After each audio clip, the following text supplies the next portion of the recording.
सहस्त्रबाहु दशानन। तो किसी ने कह दिया कि रावण बाण छुआ नहीं चाहता, बोले रावण ने तो छुआ तक नहीं। और बोले धनुष कैसे रखा है, डगही न शंभु सरासन कैसे, और कामी बचन सती मन जैसे। जैसे कामी पुरुष के वचनों से सती का मन नहीं डगमगाता है, ऐसे ही भगवान शंकर का धनुष रखा है और डगमगा नहीं रहा है। आज बोले महाराज सब राजा महाराजा गए, जब किसी से धनुष हिला तक नहीं तलवार, तो जनक जी महाराज उदास हो गए। जनक जी महाराज के नेत्रों में आंसू आ गए। जनक जी महाराज ने रोते हुए कहा, मैं तो समझ रहा था कि पृथ्वी वीरों से भरी पड़ी है, लेकिन मुझे क्या पता कि पृथ्वी वीरों से हीन हो गई है। और इस दर्द को माताएं भी समझ सकती हैं, और इस दर्द को हमारे पिता तुल्य सब भाई भी चाचा भी समझ सकते हैं। जिसकी बेटी के हाथों में विवाह के कंकन बंधे हो, जिसकी बेटी के हाथों में विवाह की मेहंदी लगी हो, हरा मंडप द्वार पर लगा हो और बारात लौटने के लिए तैयार हो, किस परिस्थिति में एक बाप ने अपनी बेटी का विवाह किया हो, कैसे उसने धन इकट्ठा किया हो, पूंजी को इकट्ठा किया हो, और हरे मंडप के नीचे से बारात लौटने के लिए तैयार हो, उस समय उस बाप पर क्या बीतती है, या तो एक पिता समझ सकता है, या एक पिता की आत्मा में बैठा हुआ दूसरा परमात्मा समझ सकता है। कितने पिता तो ऐसे गरीब होते हैं, किन परिस्थितियों में अपनी पुत्री का अपनी बेटी का विवाह किया करते हैं। मैया जानकी के हाथों में विवाह की मेहंदी लगी है, विवाह के कंकन बंधे हैं, बोले कोई धनुष को उठा नहीं पाया, कोई धनुष की डोरी को प्रत्यंचा को चढ़ा नहीं पाया। जनक जी महाराज ने रोते हुए कहा, मुझे तो लगता था कि पृथ्वी वीरों से भरी पड़ी है, लेकिन मुझे तो आज पता चला है कि पृथ्वी वीरों से हीन हो गई है। इसका मतलब है कि मेरी बेटी कुंवारी रह जाएगी, मेरी बेटी का विवाह नहीं होगा। क्या मेरी बेटी ऐसी ही रह जाएगी? जिस पुत्री ने सफाई करते समय ध्यान रखना, जब बेटियां 10 वर्ष की होती हैं, 10 वर्ष से ही माताएं उन्हें काम काज सिखाने लगती हैं। जाओ एक कटोरी रखी है, इसे साफ करके रखो, उस कमरे में झाड़ू लगा करके आओ, उसमें पोछा लगा करके आओ, साफ करके आओ। बोले 10 वर्ष की ही बिटिया होती है और माँ को सहारा देने लगती है। एक दिन सुनैना ने भी अपनी बेटी सीता से कहा, सीता जाओ जिस कक्ष में धनुष रखा है उस कक्ष को साफ करके आओ।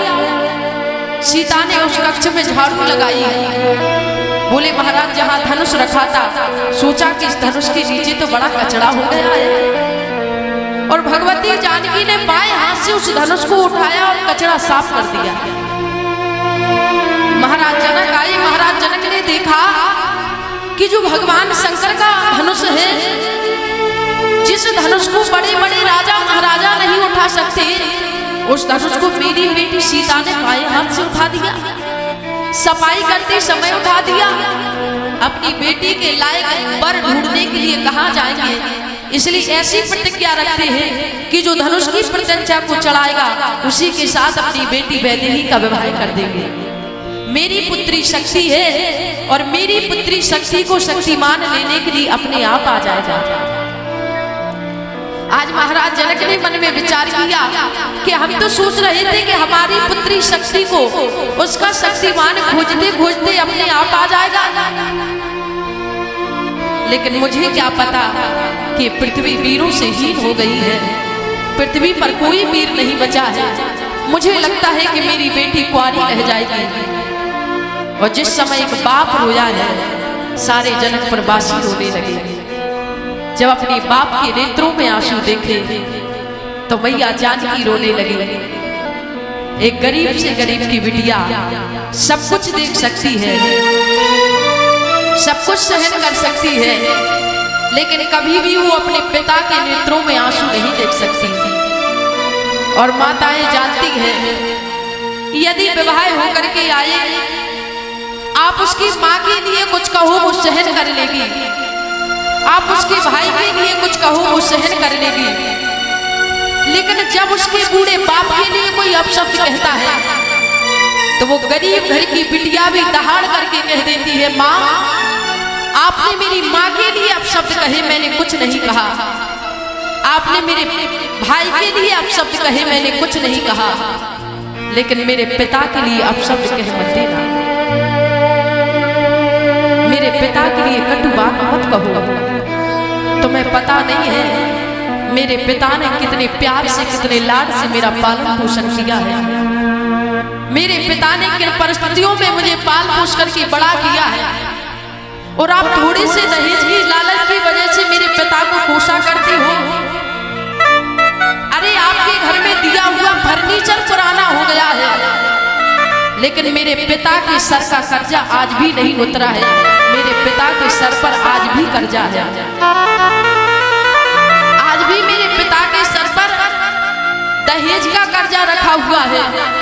मेरे पिता के लिए अपशब्द मत बोलना। बोले दहेज में दिया हुआ फर्नीचर पुराना हो जाता है, लेकिन एक बाप का लिया हुआ कर्जा, बोले महाराज वह बाप वृद्ध हो जाता है लेकिन कर्जा को चुका नहीं पाता है। कितने बाप ऐसे हैं जिनकी हैसियत 5 लाख की होती है, लेकिन चाहे कहीं से भी कर्जा ले, यदि सामने वाले ने 10 लाख की मांगी है तो 10 लाख इकट्ठा करते हैं, अपनी बिटिया को देते हैं। बस मेरी बिटिया सुखी रहे, मेरी बिटिया अच्छी रहे, मेरी बिटिया को मेरे पुत्र के सामने हाथ ना फैलाना पड़े, मेरी बिटिया को भाई भाई ना कहना पड़े, मेरा ही पुत्र मेरी बिटिया को कहता रहे दीदी मुझे ये चाहिए, दीदी मुझे वो चाहिए। ऐसे घर में मैं अपनी बिटिया को दे दूं।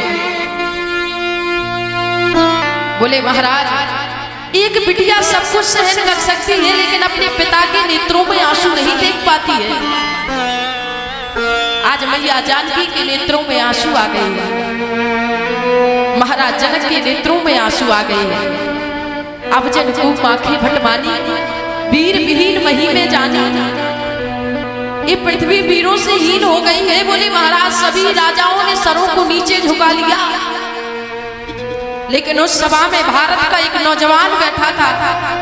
बोले भोए तिरछी हो गई और भड़कने लगे, और उसने क्रोध में आकर के कहा, अब जन को माखे भटमानी, वीर विहीन मही में जानी। जब जनक ने कहा तो बोले महाराज उस वीर ने भी ईंट का जवाब पत्थर से दिया, और गोस्वामी बाबा ने लिखा कि माखी लखन कुटिल भाई भोए, माखे लखन कुटिल भाई भोए, माखी लखन कुटिल भाई भोए, माखे लखन कुटिल भाई भोए, रजपत ठरकत नयन सोहे,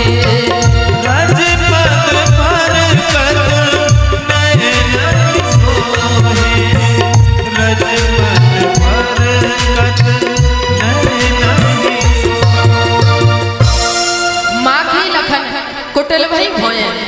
बोले जब कहा कि अवजन को माखी भटमानी, तो ईंट का जवाब पत्थर से। बोले माखी लखन कुटिल भाई भोए, रजपत परगत नयन सोए, कही जनक जस अंचित वाणी, विद्यमान रंग गुलमन जानी, कंदो के ब्रह्मांड उठावो, काचे घट जिम डारो फेरी। यदि मेरे भैया की आज्ञा हो जाए तो इस ब्रह्मांड को कच्चे घड़े की तरह फोड़ डालो। कहा कि लक्ष्मण कच्चे घड़े की तरह क्यों, पक्के घड़े की तरह क्यों नहीं? बोले पका हुआ घड़ा यदि एक बार फूट जाए तो दोबारा बन नहीं सकता, लेकिन यदि कच्चा घड़ा एक बार फूट जाए तो उसकी मिट्टी को गला करके दोबारा बनाया जा सकता है। और बोले सृष्टि को बनाने वाला, पंचतत्व देने वाला मेरे पास बैठा है। मानो लक्ष्मण कहते हैं भैया राम, उस ब्रह्मांड के मालिक आप मेरे पास बैठे हो, मैं फोड़ डालूंगा, आप दोबारा सृजन कर दोगे, विधाता से कह दोगे, विधाता दोबारा सृष्टि की रचना कर देंगे। यदि मेरे भैया की आज्ञा हो जाए तो कंधे की ब्रह्मांड उठावो, मैं इस ब्रह्मांड को गेंद की तरह उथल पुथल कर दूं।